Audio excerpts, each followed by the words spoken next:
বুঝতে পেরেছেন বাবা? এই আলিমে দ্বীন কত বড়! আল্লাহ পাক রব্বুল আলামিন এই আলিমদেরকে এত পাওয়ার দিয়েছেন, শক্তি দিয়েছেন, কিন্তু আজকে কিছু আলিম ওলামাদের জন্য ভালো ভালো আলিমদের নাম বদনাম হয়ে যাচ্ছে। এরা মনে করে আমার বেটা মৌলবি হয়েছে, গলা ঠিক নেই, আওয়াজ কণ্ঠ ভালো নেই, একে আর পাগড়ি নিতে দেব না। কেন? মৌলবিদের বেতন তো শুধু ৫,০০০। ছেলের বাপ বলে মৌলবিদের বেতন তো শুধু ৫,০০০, একে মাদ্রাসায় আর পড়াতে হবে না, একে দিল্লি মুম্বাই কেরালা খাটাবো, সুখের সংসারটা কাটবে। কিন্তু বাবা আপনি কি ভুলে গেছেন নাকি আপনার বেটা যদি আলিমে দ্বীন হতে পারে, আপনার বেটা আপনার মৃত্যুর টাইমে, আপনার মৃত্যুর যখন সময় হবে আপনার আপনার সামনে বসে বসে দুই চোখের পানি ঝরিয়ে কাঁদবে, আল্লাহর পবিত্র সূরা রহমান তিলাওয়াত করবেন, আল্লাহর পবিত্র কোরআনের সূরা ইয়াসিন পড়বেন, আপনার বেটা রয়েছে সূরা পাক পড়া বাবারাতি আমার আল্লাহর বলে দেওয়া হয়ে যাবে। আর আপনার ওই বেটার কোরআন তিলাওয়াতের সাথে আপনার রূহ কবজ করাবে যে কষ্টটা হবে, ওই কষ্টটা আমার আল্লাহ আপনার বেটার কোরআন তেলাওয়াত করার সবটাই কষ্ট কমিয়ে দিবে। শুধু দুনিয়ার খেয়ালে থাকলে হবে না। একটা আলিম যদি আপনার বাড়িতে থাকে, কেউ মারা গেল, মা মারা গেল, আব্বা মারা গেল, ভাই মারা গেল, এই আলিম যখন মায়ের কবরের কাছে দাঁড়িয়ে দোয়া করতে থাকে, আমার বিশ্ব নবী আকা মুস্তাফা বলে দিয়েছেন উম্মতের আমার সরে যায়, পৃথিবীর মধ্যে তোমার মা মারা গেছে, তোমার আব্বা মারা গেছে, তুমি একটা আলিমে দ্বীন আল্লাহর পবিত্র কোরআন তিলাওয়াত করে যদি তোমার মা বাবার কবরের পাশে গিয়ে আল্লাহর কোরআন থেকে কিছু তিলাওয়াত করে তোমার মা বাবার কবরে যদি বকশিশ করে দিতে পারো, তোমার ওই দোয়া করার সাথে সাথে যখন তোমার দুটি চোখের পানি ঝরে আসবে, তোমার এই দুই চোখের পানি আপনার এলাকে আপনার নরম হাত পার করবে না, চোখ থেকে বেড়ে নাকের মাসি পার করবে না, তার আগে তুমি আলিমে দ্বীনের দোয়া করবে, তোমার দোয়ার সাক্ষাতে আমার আল্লাহ তোমার মা বাবাকে জান্নাতে বানিয়ে দিবে। এখন বাস্তব জীবনে বাবা আপনার যদি মা মারা যায়, মসজিদের মাওলানাকে, মসজিদের ইমামকে, মাদ্রাসার শিক্ষককে ডাক দিয়ে বলেন মৌলভী সাহেব একটু চলুন কবর জিয়ারতে যায়। 4 দিন পর্যন্ত মৌলভী সাহেবকে নিয়ে কবর জিয়ারতে নিয়ে যান সঙ্গে করে। আপনার মা মারা গেছে, আমি গ্যারেন্টি সহকারে একটা কথা বলে যাই রে যুবক, আপনার ভিতরে যদি কোরআনের জ্ঞান থাকে, একদিকে যদি আপনার 1000 আলিম দাঁড়িয়ে থাকে, আর আপনি একটা মায়ের সন্তান দুনিয়ার বুকে আলিম হয়ে দুনিয়ায় বসবাস করছেন, আপনার মা ইন্তেকাল করেছে, আপনি যদি মায়ের জন্য দোয়া করতে করতে দুটি চোখের পানি ফেলে আল্লাহর কাছে দোয়া করতে পারে, আলিম ওলামার দোয়া পরে কবুল হবে। তুমি মায়ের জন্য দোয়া করেছো, তোমার দোয়া আল্লাহর কাছে আগে কবুল হয়ে যাবে।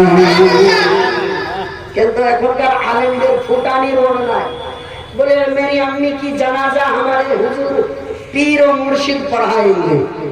কোনো মায়ের লাভ দলিল দেখে দেখতো যে আমার মা মরেছে, তো আমি একটা আলিম হয়ে জানাজা পড়াবো না, আমার হুজুরকে পড়াতে হবে।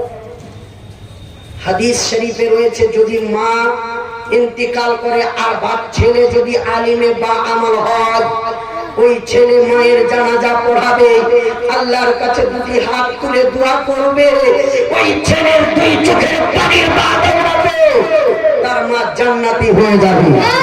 কিন্তু এই জায়গাতে পীরের ব্যাপারে বলেননি যে তোমার পীর তোমার মায়ের জন্য দোয়া করলে তোমার মা জান্নাতি হয়ে যাবে। কেউ প্রমাণ দিতে পারে? আমি এটা আমার এলাকায় দেখেছি। জানাজা এসে হাজির 11 আপনার দুপুর 2টার সময় দাঁড়িয়ে আছি, 1 ঘন্টা পার কি হয়ে গেল গো, বলে মুফতি সাহেব, ওই যে ফালা পীর সাহেব, নামটা বলবো না অনেক মানুষ জেনে নেবে, তো বলে অমুক পীর সাহেব না আসলে জানাজাই হবে না। আমি জিজ্ঞেস করলাম তার বেটা একটা যোগ্য আলিম আছে তো? বলছে ওর বেটার এটাই ফুটা নিয়ে যে পীর সাহেব জানাজা পড়াবে। তো আপনি একজন সন্তান, আপনাকে কষ্ট করে আপনি ওই মায়ের ভালোবাসাকে অন্তর থেকে হটিয়ে, আপনার ভালোবাসাকে অন্তর থেকে হটিয়ে কত কষ্ট করে আপনার মাদ্রাসায় মন ভাত খেয়ে মানুষ হয়েছেন।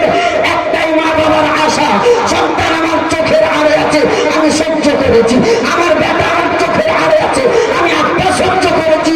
আমি এই জন্য পড়াচ্ছি যাতে মৃত্যুর পরে আমার বেটা আমাদের জন্য জানাজা পড়ায় এবং দুই হাত তুলে আমার কাছে দোয়া করে।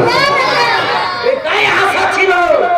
আর সেই আশাতে তুমি পানি ফিরিয়ে দিলে পীরের মহব্বতে। আমি বলি না যে পীরকে ভালোবাসতে হবে না, পীরকে ভালোবাসেন।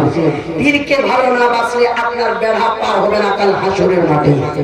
কিন্তু মা বাবার ভালোবাসার মধ্যখানে কোন পীরের ভালোবাসা কাজ দিবে না। যদি এই কথাটা ভুল বলে থাকি আমি 100 বার কান ধরে উঠবোস করবো। কি হলো?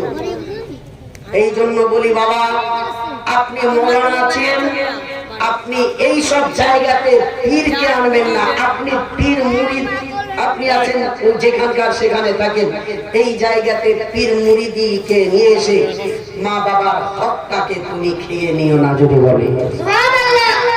এই জন্য বলতেছি, এখন কবরস্থানের দিকে তাকাতে গেলে কান্না চলে আসে। এত এলাকায় মৌলানা, কিন্তু শুক্রবারের দিনে কবরস্থানে একটা মৌলানাকে দেখতে পাওয়া যায় না। এদের ফুসের নেই, ব্যবসা নেই। কবরস্থানে আপনি যাচ্ছেন, কবে যাচ্ছেন? যখন কাউরির বাড়ির চাহারের দাওয়াত হবে তখন যাবেন। কিন্তু আপনি মৌলানা যদি শুক্রবারের দিন, প্রত্যেক দিন শুক্রবার করে আপনি যদি আপনার আহলে খানদানের জন্য, সমস্ত মুমিন মুসলমানের জন্য কবরের পাশে দাঁড়িয়ে দোয়া করতে পারেন, আল্লাহর কসম খেয়ে বলে নবী পাক সাল্লাল্লাহু আলাইহি ওয়াসাল্লামের উপর দরুদ পড়ে আপনি মৌলানা যখন দোয়া করবেন, আপনার দোয়ার সাথে আপনার কবরবাসীর কবরের আযাব ঠান্ডা হয়ে যাবে।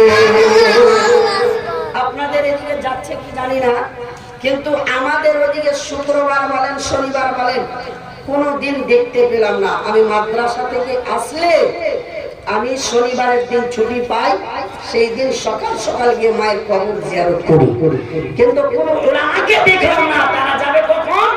কাউরির বাড়ি চালিসা আছে, চাহারম আছে, তখন যাবে। তো বেরাদার, এগুলো আমাদের মধ্যে এতটাই দুর্বলতা হয়ে গেছে যে আমরা আলিমে দ্বীন হয়ে কাউকে শিখাতে পারি না এবং নিজেও তার প্রতি আমল করতে পারি না। কেন বেরাদার মুসলমান?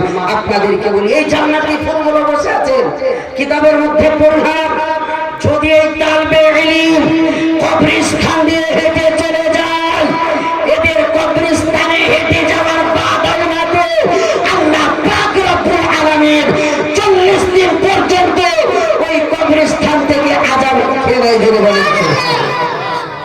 এই জন্য এই তালবে ইলমকে, আমি আপনাদের এলাকার কথা বলি না, বর্তমান যুগে অনেক মাদ্রাসায় ছাত্রদেরকে যখন মা বোনেরা খাবার খাওয়ায়, বাড়িতে জাগির রাখে, ওই ছাত্রকে কখনো ধান কুটাতে পাঠিয়ে দিল, কখনো বললো যা তোর কাকু ওই অমুক মাঠে আছে খাবারটা দিয়ে আয়, কখনো যাও এই অমুক জায়গা থেকে পোল্ট্রির মাংস নিয়ে এসো। কাজ করতে বলা এটা ছেলের মতো ভালো কাজ, কিন্তু বাবা আপনাকে দেখতে হবে যে আমি কাজে পাঠাচ্ছি, ছেলেটার মনে দুঃখ তো হয় না? যদি দুঃখ হয়, আপনাকে হাত জোড় করে বলি, আপনার বাড়ি খাচ্ছে, এটা আল্লাহর বড় নিয়ামত। ছেলেটার উপর প্রেসার ঢেলে জোর জবরদস্তি কোনো কাজে পাঠাবেন না, নইলে হয়ে যাবে।